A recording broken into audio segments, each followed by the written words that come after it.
this thing on? Because it's getting ready to be on. Hello and welcome to Bell Ringer. My name is Greg. Your guest name today is Sonny Sonnenstein from M&T Bank and M&T Tech.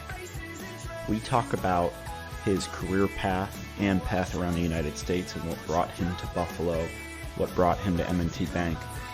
And from there, a lot of the investments that M&T Bank is making in our innovation economy, in our downtown, and in workforce development.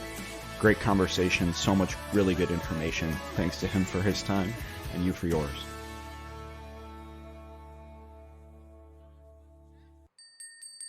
Sure. I'm originally from New York. Grew up downstate. I like to say downstate. It's actually Long Island. And I've kind of moved around the country and had a lot of different roles. Most recently, before coming to Buffalo, I was the CIO of the largest community bank in the Pacific Northwest out in Portland, Oregon. But a couple of years ago, I guess about 3.5 years ago now, I was having some chats with M&T about technology and transformation and coming to Western New York and really, helping to evolve the capabilities, not just at M&T, but more broadly. And I took that opportunity, became a CIO for consumer business and digital banking at M&T. So sort of anything you see in a branch, in the contact center, ATMs, credit, debit cards, online and mobile banking, and computer.com. So sort of all the stuff that many, retail and small businesses would interact with the bank from a technology standpoint, or what my teams work on. So that was 3.5 years ago you joined M&T? It was 3.5 years, February of 2018. So coming up on 4 years here very soon. Cool. And then I think it was right before the pandemic, M&T made the big announcement about the tech hub, I think in 2019 maybe. So I know that sounds like it coincides, pretty closely with when you joined the bank. So tell us a bit, for the audience that might not know about what that major kind of announcement and investment in Western New York was. First, tell us about that, and then we'll get into your experience with it. Yeah, I really, Seneca One is an amazing beacon for our community. I just saw a meme of Josh Allen hurdling it based on his hurdle in the Kansas City game, which I was very happy to see. So I think it's become a little bit of an icon for the community. But to back up, the reason it exists is as we were looking at our technology transformation, as we were looking at the role of technology, not just for M&T, but for Buffalo, for Western New York, we said, what can we're going to, we talked about our tech transformation, hiring 1,000 new technologists, needing a home for much of our technology. And we did a RP, and we really looked around and we really became enamored with the idea of not just ourselves being at Seneca One as part of a tech hub, but others. And we've seen that with 43 North and Lighthouse and Serendipity and others. We're trying to create a community. And if you think about it, Seneca One, tallest building outside of New York City, now a tech hub. You've got the UB medical campus and and Roswell and the Children's Hospital and all the things going on there and all the biotech and medical. And then you've got this corridor between the two on Main Street. We see that as really the foundation of a new tech ecosystem that can really lift the city and provide opportunities for so many folks. Yeah, so you were very intentional, it sounds like, in the choice of Seneca One as that beacon of our innovation economy. You were also very intentional. I recently did a tour of the space about the actual build out of the office space and how it would work for all of the talent that you're coalescing and attracting into the building. So I believe it's either 1,000 or 1,500 technologists that will be working there. And you can correct me if I'm wrong on that figure, but tell us a bit about some of the decisions you made within the space as it relates to attracting people there, because I think it's kind of, it's interesting to build the business case for why M&T and even why Buffalo more broadly. We definitely were very intentional about not just the choice of where we would put this aspect of our tech hub. We also still have technologists further up Main Street at Lafayette Court. So it's not the only place we have technologists. We're actually, within Buffalo, because we didn't want to concentrate everyone there. But we were very intentional in choice of space. We were very intentional in the way we designed the space. It's a statement of our aspiration of how we work, who we want to be and how we want to impact our community with the solutions that are going to come to life out of this tech hub for us. So it is designed for, we have floors 13 to 23.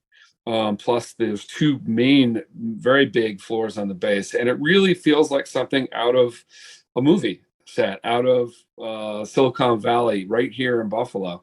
And it's got, space design. We work in small teams that work together, that get up and they do stand-ups every day. So we have ceremony spaces for them to do that. We have lots of every wall in the building is almost writable as a whiteboard. We have these places for people to connect, to collaborate, to communicate. And it's really, again, a reflection of we can get 1,500 people in there actually working in that way, connecting with each other, connecting with our customers, bringing them in to co-develop and co-design capabilities. We think that the possibilities are limitless. So we really were intentional in almost every choice we made in how we designed that space. And we couldn't be more proud of how it turned out. Right. And I can attest to that. Practicing what you preached when I was on my tour,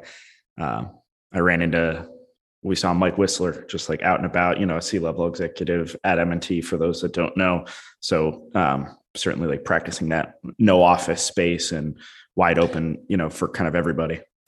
Yeah. Mike and I sit in the same little pod of desks. So what Greg is talking about is we don't have any offices in the entire space there. So it's just all open, all designed to promote, like I said, communication, collaboration, collisions, ultimately to lead to great innovations for our customers and for our communities.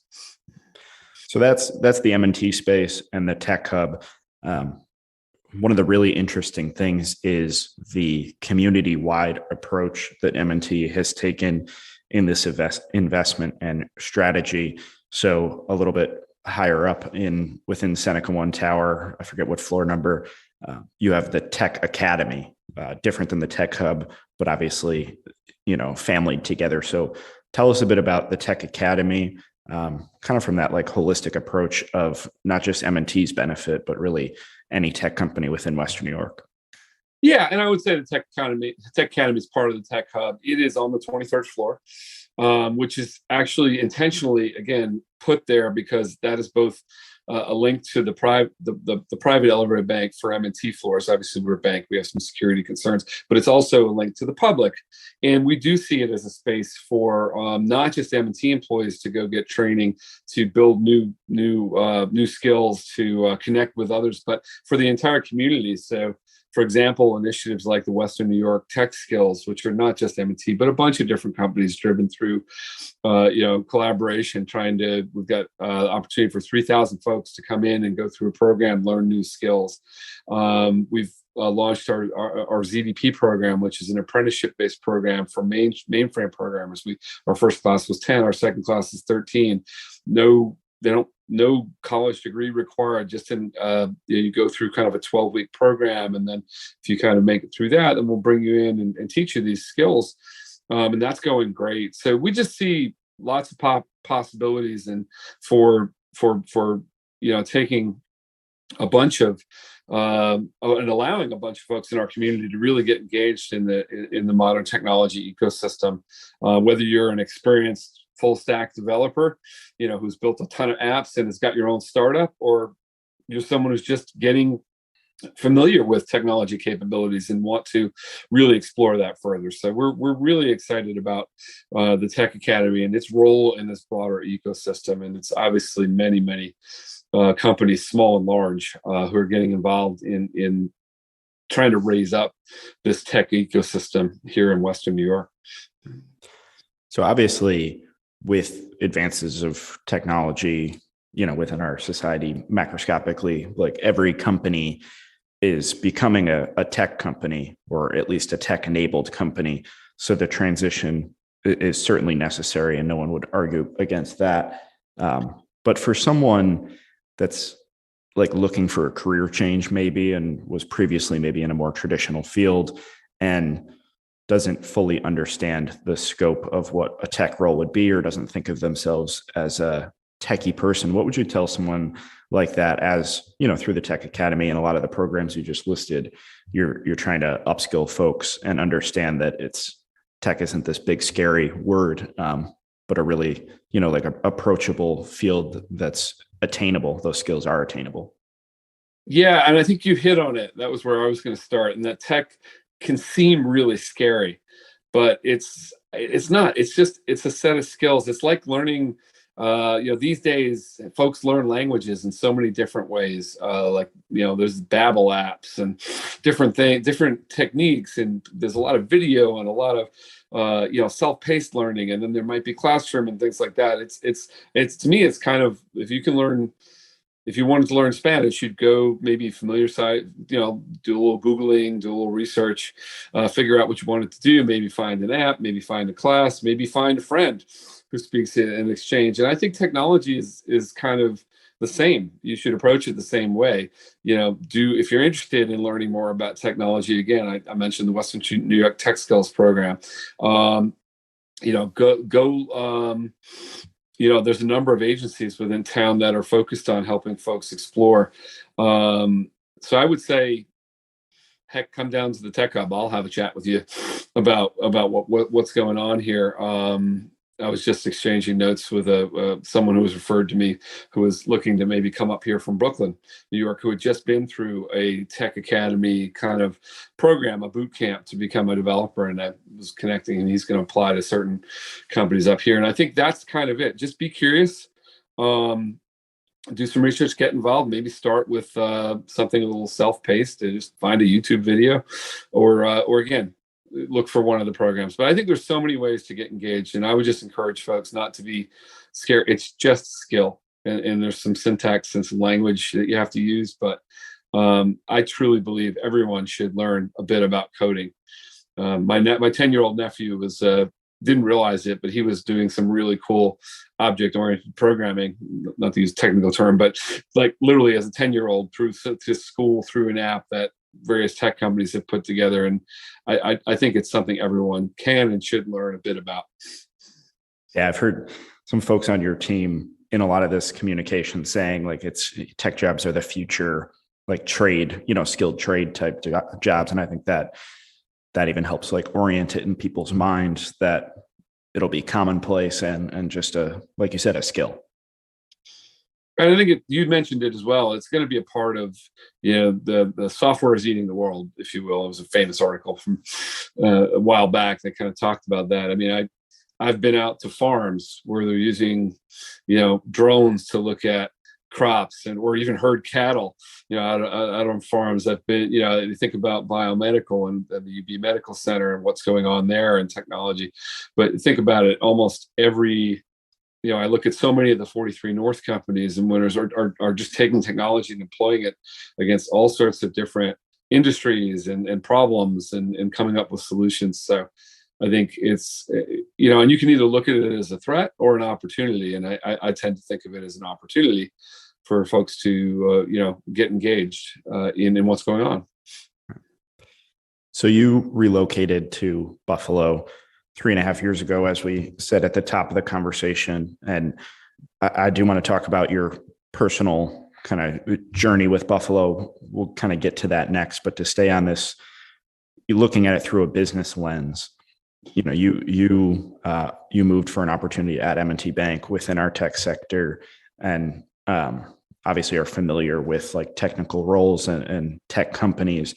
What do you think that a tech company or tech executive in another city that has, is maybe exploring a relocation or expansion, no familiarity with Buffalo, what do they need to know that would maybe, help build the Buffalo Niagara business case? Like, we've seen so many companies kind of take us up on and relocate, maybe even within Seneca One Tower, there's a few examples. So from your personal experience of having done, not moved a company, but a similar somewhat path, what would you tell somebody? No, we've even seen companies enter their U.S. entry like Odoo, like into Seneca One. So right. I think it's, I would say Buffalo's a lot more than wings and snow. I do think, in some ways it's a really hidden gem.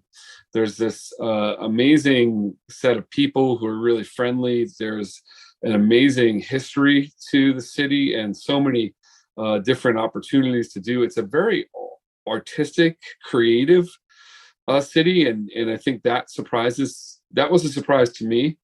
I moved from Portland, Oregon. It's one of the considered, one of the, to keep Portland weird. There's just a lot of artisans and a lot of interesting things going on there.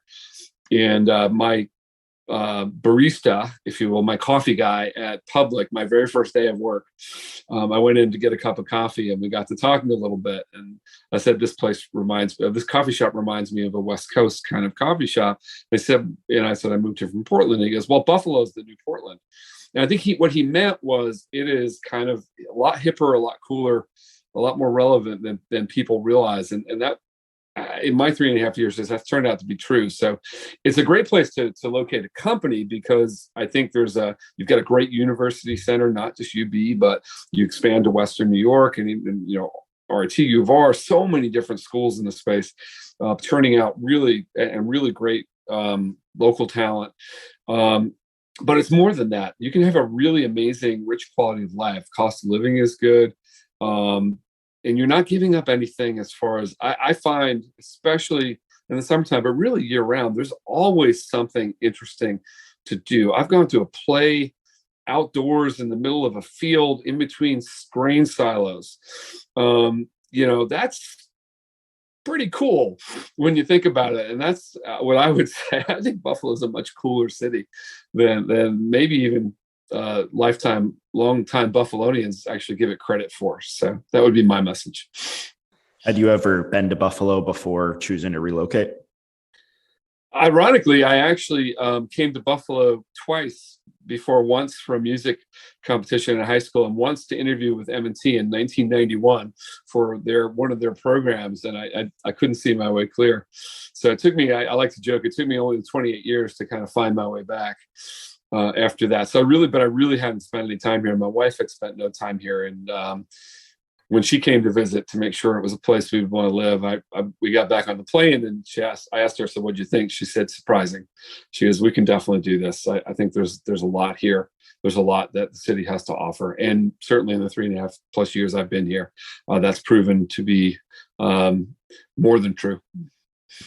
Hopefully it doesn't take 20+ years to convince some other people maybe listening as well. Exactly. Definitely. I would, if I had known better, I would have shortened that time frame significantly. Well, thank you very much for your time. Before I let you go, we always end on a couple hard-hitting journalistic blizzard round questions. So sure. If you were a flavor of ice cream, what would you be? Cookies and cream. What's a book or TV show that you'd recommend? Just watch Clickbait. I found it fascinating. Very interesting. I've seen that. Yes. Text or phone call? Text. You're kind of a Buffalo newbie, so I'm interested in this one. Bills or Sabres? I feel for the Sabres. I'd love to say Sabres, but it's got to be Bills. Hiking or skiing? Hiking. And boy, there's some amazing hiking and stuff around here. And last question, most important, chicken wings, drumstick or flat? Oh, flat. Not even close. Thank you very much for everything. No, thanks, Greg. Appreciate your time.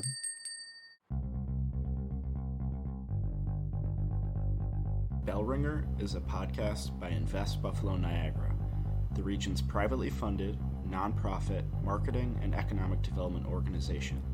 Please rate this podcast, follow our social media channels, and read our blog at buffaloniagara.org for the best of Buffalo Niagara.